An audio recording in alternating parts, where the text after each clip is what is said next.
সুকান্ত, এই সুকান্ত, বাড়ি আছিস?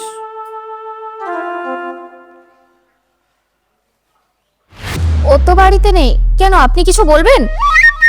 সুকান্তর বউ যে এত সুন্দর দেখতে, সেটা তো আগে জানতাম না। কি হলো? কি ভাবছেন? না না, তেমন কিছু ভাবছি না। আসলে সুকান্তর কাছে আমি বেশ কিছু টাকা পাই, তা মাসখানেক ধরে ওর কোনো দেখা সাক্ষাৎ পাচ্ছি না, তাই এসছিলাম। তাও আপনি ওর কাছে কত টাকা পাবেন? তাও ধরে নিন, সুদে আসলে 40-50 হাজার টাকা তো হবেই।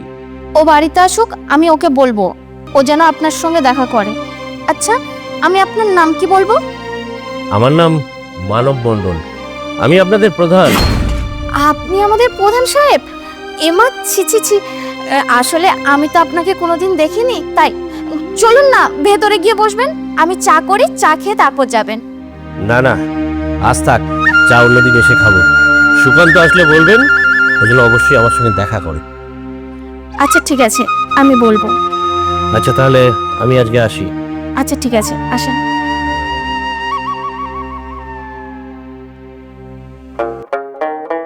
সুকান্ত প্রধানের কাছ থেকে এতগুলো টাকা নিয়ে কি করেছে, এটা আমাকে ওর কাছ থেকে জানতেই হবে। কি গো, কি এত ভাবছো? আমি কিছু ভাবছি না, বাড়িতে প্রধান সাহেব এসেছিলেন। হ্যাঁ জানি তো, রাস্তায় দেখা হয়েছিল তো।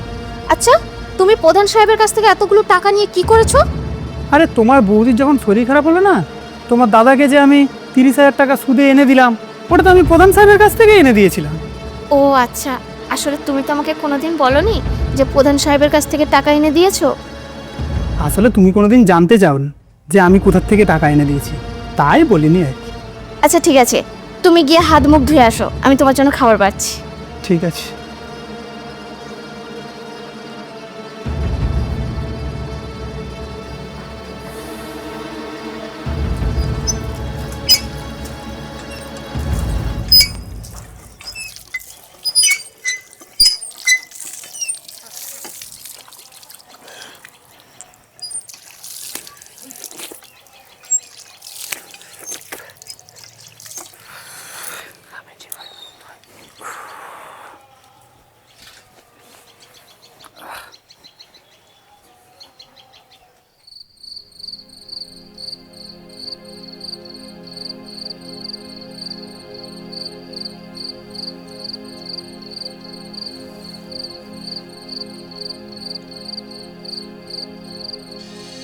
বুঝলি রতন, তোর বাড়ির সামনে সুকান্তর বউ আমার মনটা চুরি করে নিয়েছে রে।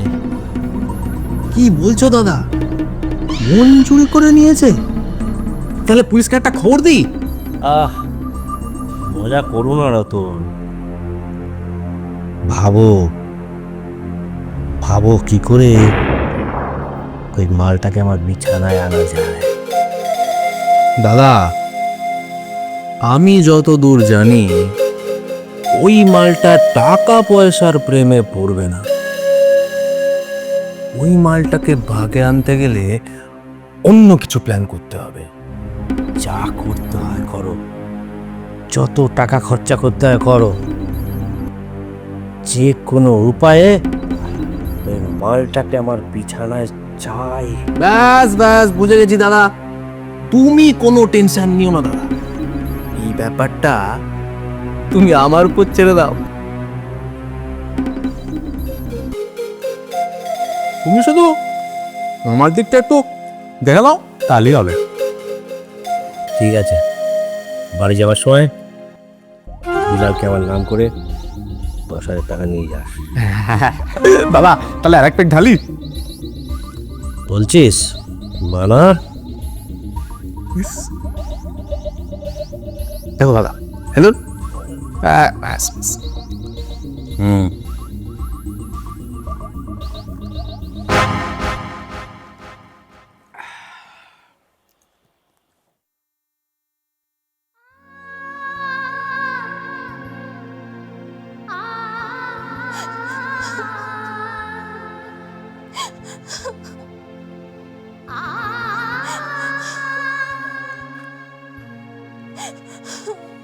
বৌদি, এই সুকান্তদাকে নাকি শুনলাম থানায় ধরে নিয়ে গেছে। হ্যাঁ ঠাকুরপো, তা তুমি কি থানায় গিয়েছিলে? জানতে পারলে কি জন্য ধরে নিয়ে গেছে? হ্যাঁ গিয়েছিলাম, কিন্তু ওরা তোমার দাদার সঙ্গে আমাকে দেখা করতে দেয়নি। শুধু বলল তোমার দাদার ব্যাগে নাকি গাঁজার প্যাকেট পাওয়া গেছে, আর কালকের ওকে কোর্টে তোলা হবে। আমি যে এখন কি করব কিছুই বুঝতে পারছি না। গাজার কেসে তো এত সহজে জামিন পাওয়া যাবে না বৌদি। তোমাকে যা করতে হবে আজকে রাতের মধ্যেই করতে হবে। শোনো, তুমি একটা কাজ করো, আমাদের গ্রামীণ প্রধান সাহেব, তার পুলিশের সাথে ভালো যোগাযোগ আছে, তিনি চাইলে কিছু একটা ব্যবস্থা করতে পারেন, বুঝলে? কিন্তু ঠাকুরপো, আমি তো প্রধান সাহেবের বাড়ি চিনি না, তুমি যাবে আমার সঙ্গে? হ্যাঁ অবশ্যই অবশ্যই, আমি নিয়ে যাচ্ছি। চলো চলো চলো, কেঁদো না কেঁদো না, আসো।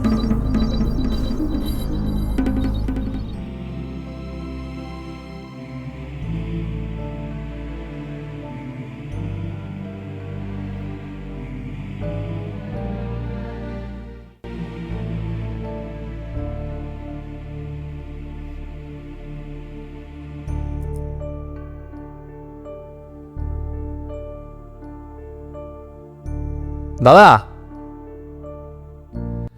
এই বলছি, এটা হচ্ছে ওই আমাদের পাশের বাড়ি সুকান্তদার বউ। ওই সুকান্তদাকে পুলিশে ধরে নিয়ে গেছে না, সেই ব্যাপারে একটু কথা বলতে এসছে আপনার কাছে। আচ্ছা, হ্যাঁ। ভেতরে পাঠিয়ে দে। আচ্ছা বৌদি, তুমি গিয়ে দাদার সাথে কথা বলে নাও, আমি বাইরে দাঁড়িয়ে আছি। আরে ভয় পেও না, দাদা ভালো মানুষ, যাও না যাও।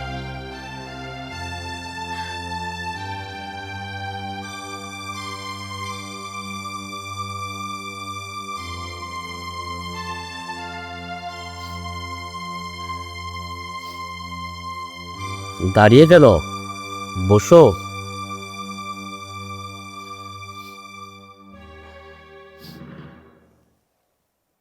তোমার স্বামীকে কি কেসে ধরেছে? জানি না প্রধান সাহেব, শুধু ওরা বলল আমার স্বামীর ব্যাগে নাকি গাঁজার প্যাকেট পাওয়া গেছে। কবে থেকে করছে এই ব্যবসা? না না প্রধান সাহেব, আমার স্বামী এই ব্যবসা করে না। তাহলে গাঁজা পেলো কি করে? সেটা তো বলতে পারবো না প্রধান সাহেব। আর প্রধান সাহেব, আপনি যেভাবেই হোক আমার স্বামীকে ছাড়ানোর ব্যবস্থা করুন।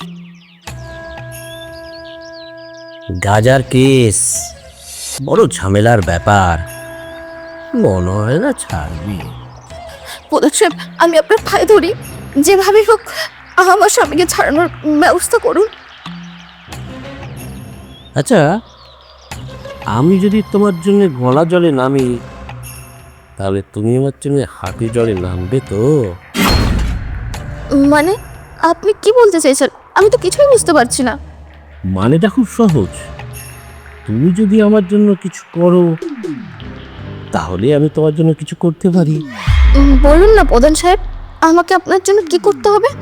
আমি আমার স্বামীর জন্য সব কিছু করতে পারি।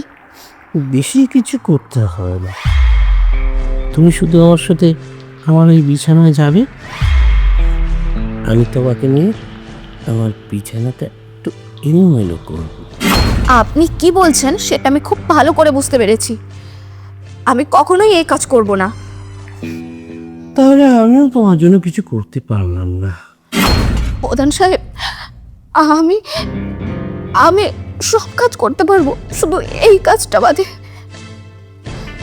দেখো, তোমার স্বামী গাজার কেস খেয়েছে, 2 বছরের আগে জামিন পাবে না। তবে আমি যেটা তোমাকে বলছি সেটা যদি তুমি মেনে নাও, তাহলে তোমার জন্য খুব ভালো। এমনিতেও দেখো, 2 বছর তোমার স্বামী যদি জেলে থাকে, তাহলে এলাকার লোকজন তোমাকে এমনিতেই বদনাম করবে। তার চেয়ে ভালো হয় না আমি যে কথাটা বলছি সেটা রাখো, এই কথাটা কেউ জানতে পারবে না, পুরো ব্যাপারটা না 4 দেওয়ালের মধ্যে থাকবে, বুঝলে? ও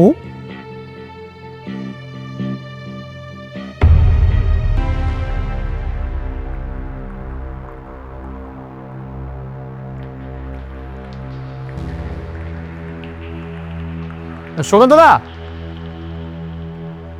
বলছে এদিকে এসো না।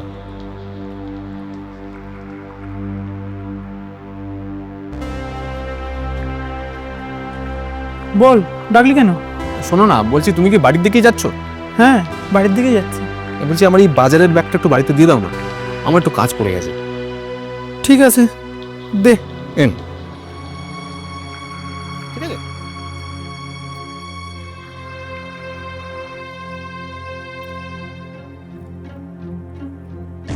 মালটাকে পকড়াও করতেছে। একদম, সেই জন্য তো তক্কে তক্কে আছি। সুকান্ত বাবু, এদিকে আসুন। হ্যাঁ বলুন। কি আছে আপনার ব্যাগে? আপনারা কে? আপনাদের কেন বলবো? আমাদের কেন বলবে না? আমরা পুলিশ। দেখি ব্যাগটা দেখি। কিছু নেই, বাজার আছে। দেখি।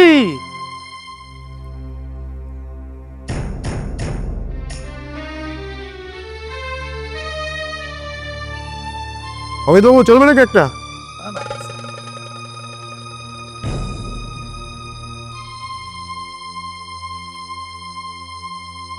এগুলো কি সুকান্ত বাবু?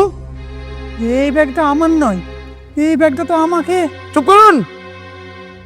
ধরা পড়লে সবাই এই এক কথাই বলে, আর আমাদের কাছে পাক্কা খবর আছে আপনি অনেক দিন ধরেই এই গাঁজার ব্যবসা চালাচ্ছেন।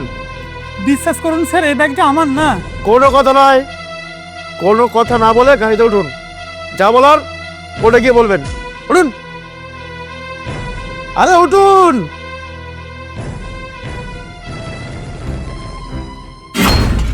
এই গল্পটি আপনাদের কেমন লাগলো তা আপনারা অবশ্যই আমাদের কমেন্ট বক্সে জানাবেন। আর এই প্রধানের নোংরামো কিন্তু এখানেই থেমে থাকেনি। আপনারা যদি প্রধান আগে আরও কী কী করেছে সেগুলো দেখতে চান তাহলে কমেন্ট করে আমাদের জানান। আমরা এরপরে প্রধান পার্ট 2 ও প্রধান পার্ট 3 আপনাদের কাছে নিয়ে আসব। আপনাদের শুধু একটাই কাজ করতে হবে, কমেন্টে জানাতে হবে আপনারা প্রধান পার্ট 2 বা প্রধান পার্ট 3 দেখতে চান কিনা। নমস্কার।